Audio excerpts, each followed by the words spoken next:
Hello everybody, I am your host Too Elusive, and this time we're going to be talking about how to play this character during the neutral phases of the game. The first rule I need to point out with Hero is that you don't want to play him like he's a Fire Emblem character. Despite him having a moveset that's sort of similar to that of a Fire Emblem character to a degree, you really don't want to use him in the same fashion, mainly because if you haven't figured it out by now, he's pretty clunky for a swordsman. All of his moves take a little bit of time to come out, and overall he just feels really sluggish compared to the rest of the swordsman cast. So before you even get a chance to really bring him out, you may want to spend a couple of hours in the training room just trying to get used to his overall movement and get a feel for the character before you go ahead and break him out in any kind of major setting. And of course, if you want to use him in tournament, that's where you want to get as many friendlies as you possibly can so you can get a much better feel for the character. He's definitely extremely versatile, but if I had to put him down for any kind of playstyle, I would say you would want to play Hero like a zoner, because his main weaknesses when it comes to fighting is anyone who can get in his face and stay in his face. And that's mainly because of the fact that when you're in Hero's face, what is he going to do? He's not really going to have any time to cast any of his spells. Even the Kazap spell takes a little bit of time to come out before he's able to really bring the move out. Not only that, but Kazap's weaknesses, which, it's there to keep people in check, is that it can't hit anyone who's approaching Hero from above. So, let's say if Cloud decides to jump in on Hero while he's Kazapping, he's going to miss regardless. And the only time he'll ever have a chance of hitting Cloud is if he charges it up all the way, mainly because the initial attack starts off with him calling lightning from above, and then hitting him with the lightning sword swing. I should also point out, and I should have pointed this out when I was talking about Kazap earlier, that this move is not a projectile by any means. So if you were to have a reflector or something and you try to reflect the projectile versions of this move, it still doesn't count as a projectile. It's overall a physical hit either way. But now that that's said and done, let's move on to the rest of Hero's neutral game. So the way that I play Hero in this game is that I generally focus on using just the tools that are already available to me. And by tools I mean I'm talking about his Nair, his Fair, his Bear, his Jab, which is again really good because of the fat hitbox that it has. I would use mainly my Fireballs for range, be it his Tier 1 or Tier 2 variants, mainly because Tier 1 pops them up for possible follow-ups. Tier 2 just allows you to get a lot of mileage because again, you're getting 21% damage every time you hit somebody with it. And plus, because it's two fireballs, if it happens to clash with another projectile, chances are the second fireball is still going to hit. Now, there are some projectiles that it can't contest against, like Samus's super missiles, for example. You can't contest against those no matter what you throw at them, so you do want to remember that. But aside from that, I mainly keep people in check with Kazap. I mainly try to go for this variant version of it, mainly because it has a really good reach, and it does the job pretty well. I only ever go fully charged if I know that I can land the fully charged version, but other than that, I don't really use a fully charged version that much, mainly because I want to try and save MP. And that's the key thing you need to remember with Hero. Look at how much MP that move consumed. That's almost half of your MP. So the way you want to really play this character is you want to zone him out with your spells, but you also want to keep your MP in check. Don't overcommit to your big Chungus spells. You're just burning up a lot of unnecessary MP by doing that. Whereas you could be casting the Tier 2 versions of your spells and still get a lot of mileage out of them. Because in the event that you get knocked off the stage, you're going to need MP in order to really recover. So again, you want to keep your opponent in check with your spells, but also make sure you have good MP management while you're keeping that all together. it's always a good idea that after you use maybe a couple of spells in succession, like if you end up using, like, let's say, I want to say 4 or 5 spells in a row or in a very short session, you may want to spend some time trying to regain your MP by going either for grabs and pummels to help you regain your MP faster, or just sticking to using your fairs, and I mean well-spaced fairs to keep your opponent in check, or your nairs as well. But again, you want to be well-spaced with them. You don't want to just throw them out there and then having to worry about getting caught in like a grab or something. You know, it's always a good idea to do like a retreating fair where you would just jump in, and then as you're coming down with the fair you would go back a little bit. That's something you definitely want to get used to doing. And if you're going to come down with Bair, don't fast fall. Remember, it has a wind up, so if you fast fall that move, chances are it's not going to come out. You want to like just land with it. That's all you really want to do. You don't want to fast fall with this move. Otherwise, you're not going to land that move like 90% of the time. But anyway, me sitting here talking about it in like a neutral setting like this isn't really going to show you anything. So I'm actually going to go ahead and show you some examples of what you can do with the character in an actual match setup. And we'll go over, you know, some pointers on what to do in certain scenarios and leave it to that. But before I go into that, there is one other thing I do need to point out. When is it okay to bring up your spell menu? You have a whole array of spells here, but, you know, when is it okay to actually use them? So, the only time to really use your spells, in all honesty, is when you have a considerable distance away from your opponent so they can't just interrupt you when you're trying to get your spells out. And the second time you ever want to really utilize your spells is when you have a spell in mind that you want to go for. So like what I generally like to do is when I'm playing neutral, if I have a certain spell in mind, I'm going to remember that spell and try to like capitalize on it if I see it. Like if I want to, like, let's say for example get Magic Burst and it's right there, then you know I'm going to use it right then and there. But if I don't see Magic Burst in any of this spell window, I just close it immediately and proceed with the neutral.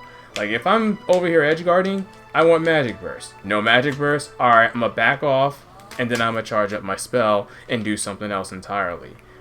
I only ever bring out the spell menu like once when I'm edgeguarding, because I don't want to spend too much time trying to fish for a spell, and yeah, I don't get it. Now, if you were looking for something like, let's say, Bounce, so you can deal with a zoner, oh, look at that, first try. You know, I would cast it immediately and let that ride while I go ahead and take out half of their move pool while I'm going ahead and playing my neutral any way I want. But one other rule that I need to point out when it comes to bringing out your spell menu is you don't want to do what is called yellow casting. Now, yellow casting is where you bring out the menu and you immediately cast the first spell that's there. And that can happen to you if you do that. I'm actually really happy that that's the example that comes up whenever I decide to yellow cast. And true story, that did happen in a match a while ago when I was playing this character for the first time online. One of the first matches I got, right at the start of the match, dude decided to yellow cast, he got kamikaze, and he blew up, and it's like, okay, I guess I'm getting a free stock. And again, because I was away from him at the start of the match, I didn't even receive any damage. So that was a easy 0 to death. But yeah, that's generally the reason why you don't want to yellow cast. Like, I can see why some people would do it, but yeah, don't ever do it. It's not a good one. Like, look at that. I cast Hocus Pocus as another yellow, and I ended up poisoning myself and got 33 damage right out of the gate. Actually, I didn't even know you could poison yourself with Hocus Pocus. Holy crap. Why would you ever rely on this spell? Like, seriously, this character does not need to be banned. Like, Hocus Pocus is not something you want to rely on, I'm telling you. Now, let's see what happens when I yellow cast again. Okay, see, that time it actually worked out for me. But again, don't YOLO cast. It's never a good idea. Anyway, let's move on to those video clips. We're gonna go review some footage of me playing against other characters online, and I will point out give you some pointers on what I generally do in an actual neutral setting. Alright, so in this clip, this is basically a hero ditto, and the reason why I'm showing this off is that it's basically showcasing what not to do on this character, because I do make a crap load of mistakes that almost cost me the set here. So, in this clip, in the beginning, I do get a lot of mileage off. I'm remembering all of my options, taking advantage of certain situations when I can, and then this happens. He gets the luckiest crit, and it's like all the work I did was like almost for nothing. And of course, when that happens, I start to lose focus, and that's when I begin to make really dumb decisions. And that's what you don't want to do. Like, Smash is known for having a lot of dumb stuff happen in matches, and when dumb things do take place, you don't want to let it bother you and try to focus on the here and now. Because part of, like, trying to get your neutral down and everything is trying to win the mental battle itself. And I'm telling you, after that crit happened, that's when I started making all the dumb mistakes. I started letting him condition me at ledge. When he's dash dancing at ledge like that, like, he's always going to go for a grab, but I fell for it, like, I believe in this clip I fell for it like twice. And then he gets lucky again and manages to get a zoom and comes back on stage.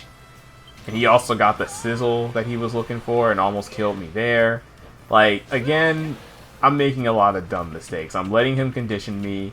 I'm pressing buttons when I shouldn't be pressing buttons. Going for spells that I should not be going for. Like, believe it or not, going for Oomph in this situation is not a good idea. Because again, Oomph makes you take 20% more damage, which means it's going to be easier for him to kill me. So I should have not done that. And then I'm just going for empty grabs when I shouldn't be going for that. Now, that was a panic fair. That fair was not calculated in the slightest. I just wanted him to, like, die at that point. But you get what I mean.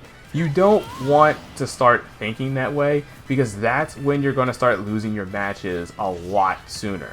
Now, it's right around here I realized that I was playing like a moron and said, you know what, let me bring this match back and, you know, do things the right way. And as you can see, that's what I did there. So from here on out, I start playing the neutral exactly the way that I should, and remembering certain characteristics that he also does. Like that dash dance to like a grab, I know that that's what he likes to do. So right there I said, you know, I'm not going to let that happen again, and I'm going to punish you for it now every time you do it. And I'm always going to be looking for that. But another thing that I'm also looking for is I'm trying to get bounce. Like when you see me bring up the spell menu, I am looking for bounce, and it takes me a while to get it. The sad part is when I do get bounce, I don't really get to make full use out of it because, I mean, I get it, and he doesn't even have any spells that he could like throw at me at that point. But the purpose of bounce really is to basically keep all of those options at bay so that he can't do it. The only move I would have to look out for at that point would be the Kazap, and, you know, that's all there really is to it. But also, if I see an opportunity where I can go... Wait, did he get Zoom again? He got Zoom again. You know what? I didn't even realize that he got Zoom again. Wow. That's freaking hilarious. Like, this has got to be the luckiest, hero I've ever fought in quite a while. But anyway, yeah, another exception to bringing out your spell menu is that if you see opportunities that you can take advantage of, you know, don't focus on getting the spell. Just try to go for that opportunity. Alright, now this clip is basically just an example of how to properly zone a character out.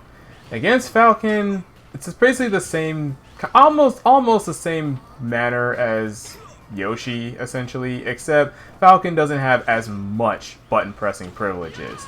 Basically, what I did in this match here is that I try to keep Falcon zoned out as often as I possibly can. Again, making use of all your disjointed hitboxes as well as your ranged spells that basically gives you the better advantage. Like, the match was, had started for like about a minute, and this dude's already cooked. Just from proper zoning, spell casting, and good MP management. And again, that's another thing that I should point out is that you really want to have good MP management with the character, because if you burn too many of your spells and use up all of your MP, then that literally gets rid of about I want to say maybe 30-40% of your neutral, which is what you don't really want to do. Like, I'm just keeping him out with spells. That's all I'm doing. Like, I try to keep him out of my bubble, run away when I can, and make sure that I'm not the one approaching. Like, if I have to be the one to approach, that is when I'm at a disadvantage, because I don't want to be the guy to approach. I want to be the guy where you need to approach me, and I want to keep that advantage as much as I possibly can. Because all I have to do at that point is just react to whatever you have to do. I see, I'm just zoning him out with tier 2 fireball spells, and that's what I use throughout a majority of this match.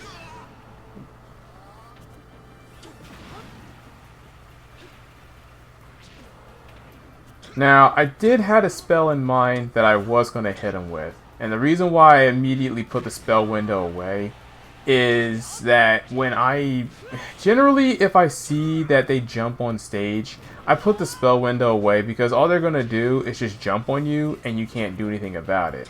Now, when I was trying to side B there, I meant to do the tier 2 version of Kazap. I didn't want to go full on Kazap. And also, I should point out the reason why I've been getting these spikes when I can is because I generally like to wait and see how they recover. That time I just held onto the ledge for too long, but I want to see how they recover. Like, if I see them burning their jump when they shouldn't be jumping that early, then that makes it a lot easier for me to spike them, especially against somebody like Falcon who has a subpar recovery. I mean, it's better than how it was in most games, but again, it's really, really easy to edge guard if you know how to do it. Now, that time I really did want to go for whack, but I cast it a little too late. Like, I definitely should have cast it a little earlier than that, but I don't know why I hesitated there. And also, that was just me being a man and saying, nah, like, forget your Falcon Punch. You're not getting that out. It was like either I hit him or he hits me. And yeah, that's all I did. Just proper zoning. Alright, now this is the last example I'm going to talk about in regards to playing the neutral in certain scenarios. Now this clip, I'm going to be straight up honest with you. This Sheik, like, he messed me up. He messed me up. And that's mainly because I don't really fight against too many Sheiks that often. So I was also trying to figure out the matchup while also playing against the character. And my god, this Sheik, I gotta give this Sheik, like, a lot of props. Like, he had really good conditioning skills where he would condition you into shielding when he throws the bomb out and then gets a grab and tries to, like, take advantage of you when you're at disadvantage. And he was not giving me any breathing room to really, like, cast any of my spells or prepare anything. Like, this dude made sure that he stayed in my face. And that's all there really is to it. Now, unfortunately, I'm trying to, like, get Sheik out of my face, but I was, again, doing a lot of panic options. Like, the reason why I kept getting hit by the bouncing fish is because I jumped into it like a freaking idiot. But aside from that, like, this Sheik was catching all of my panicked options, catching all the times when I shouldn't be pressing the button. I get Magic Burst. I try to cast it before the Sheik had the chance to land. Unfortunately, the Sheik landed on time just to shield the whole thing, and meanwhile, I'm running around with, like, little to no MP, and I'm trying to get it back by, you know, doing safer options. Now, I did manage to accomplish my mission and get some MP back, but I was still in a pretty bad spot either way because, well, for one, Sheik has the lead. Even though, you know, she lost the stock here, Sheik still has the lead because of percentage-wise and all that stuff. And secondly, Sheik has a better neutral. Like, she's able to go in and hit me a lot of times. But the trade-off is that she can't really kill. So I at least had some assurance knowing that I wasn't going to die too soon. And I just had to not get hit by anything stupid. Now, thankfully, I didn't get hit by that forward smash by, like, rolling away like an idiot. And instead rolling forward because I knew better. But once again, when I'm at disadvantage, that's when she gets a lot of her damage in. Now, it's at this point in the fight, Sheik and I start dancing around a lot. And you'll find that when you're playing this game and you're trying to look for openings and feel each other out, you're going to be doing a lot of dancing around to try and capitalize on what mistakes your opponent's doing, and meanwhile they're trying to capitalize on what you're doing. Like right there, why did I dare? Why did I dare as I was coming down? Like I knew what I wanted to do, but it still wasn't a good move in either way. And of course, she capitalizes on it. Now, I try to catch Sheik off guard with, again, my tier 2 fireball spells, and try to get a good spell cast in when I could have. Now, in all honesty, I hesitated there because I was trying to go for Flame Slash, but I said, you know what, let me go for the Sizzle instead, and what do you know, I should have went for Flame Slash, and instead I went for Sizzle, and I ended up getting hit. So, again, it's literally a matter of trying to figure out what to do in each and every situation. Now, right there, I was going to go for Oomph again, then I realized, no, I shouldn't be going for Oomph because, you know, do I really want to die? And unfortunately, I died anyway because what I should have done in that instance is I should have just rolled on when I see somebody camping at ledge. Like, here's a little tidbit. If you see someone camping at ledge like that who's just throwing out aerials, it's safe to actually roll on. Mainly because, like, they're sitting there spamming an aerial all the time. They're not going to be able to really catch you. Now, see, that's the conditioning I was talking about, where he throws out the bomb and it forces me to do an option. And I believe that's how the Sheik sealed the victory in this one because, again, I was just conditioned into doing what the Sheik player wanted me to do and capitalized nicely. Now, I noticed that the Sheik stopped doing Bouncing Fish whenever she got her combo off, mainly because it's not going to connect as reliably anymore as opposed to just Naring, which is, again, a really, really good option coverage. Now, at this point, I'm trying my best to, like, keep Sheik out of my face. Like, I'm fighting for my life here, and unfortunately, I get conditioned, rolled right into that forward smash, and that was my stock. That was it. Like, again, I have to give props to that Sheik. Alright, so here is another clip of me fighting against this same Sheik from earlier, and I'm actually really glad that the player stuck around to, like, you know, play a whole set because, like, a lot of people tend to leave after they take the win and that was it, but nah, I really, really am happy that this Sheik stuck around. Like, we played, like, I believe it was like a best of 5, and, like, again, really happy that this player, like, stuck around when they did. Like, props to the player. But anyway, back to what we were talking about earlier. Now, this time it's a little different because I started to experiment in the middle of the match as I was playing. Like, I was trying to figure out how I can get around Sheik's bomb pressure and what to do against Sheik when I'm off stage, when I'm being juggled around. Like, right there, I knew that if I stayed where the bomb was, I was just going to get grabbed or punished in some way. So I did what I could to basically move as quickly as I could. And then the moment I got some breathing room, I just focused on trying to press that advantage as often as I can, which is to basically wall my opponent out with my spells and my disjointed hitboxes. Now, I don't know why that Sheik dared in that instance. I want to chalk it up to a misinput, and I said, you know what, you're a real homie, so I'm going to give you the homie stock, and that's why I decided to SD as well. I didn't want it to go out like that. But anyway, moving on from there, again, this is when I started to experiment more with a play style. Rather than just sticking to, like, trying to keep Sheik out of my bubble, which is what you generally want to do, I also tried to throw out more hitboxes to keep Sheik in check. Now, I'm getting juggled to hell and back right over here, and I said, you know what, I'm going to just take all the damage and come back on stage when Sheik has to back off. Because what I was also waiting for was an opportunity for the Sheik to Bouncing Fish, avoid that, and then get back on that way. Either way, I was making sure that I was going to come back from all of this onslaught. Now, again, I wanted to go for the Flame Slash, which is why I was hovering on it, but it was not a good time to cast it because, unfortunately, Sheik was out of my range. Now, in that instance, I should have just put the spell window away because I was not going to hit her with the Kaboom. Like, there was no way I was going to do it. But I did manage to get a fully charged Fireball spell off, which is great. And at this point, I'm just trying to get extra credit before Sheik kills me again. Because I know for a fact that I'm probably going to die.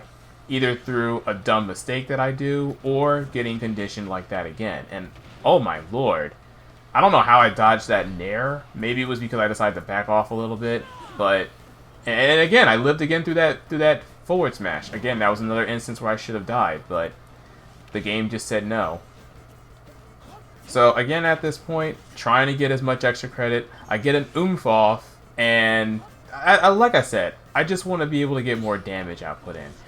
This time, I got pretty lucky. Got the psych up, break the shield, and I think you know what happens at the end of this here.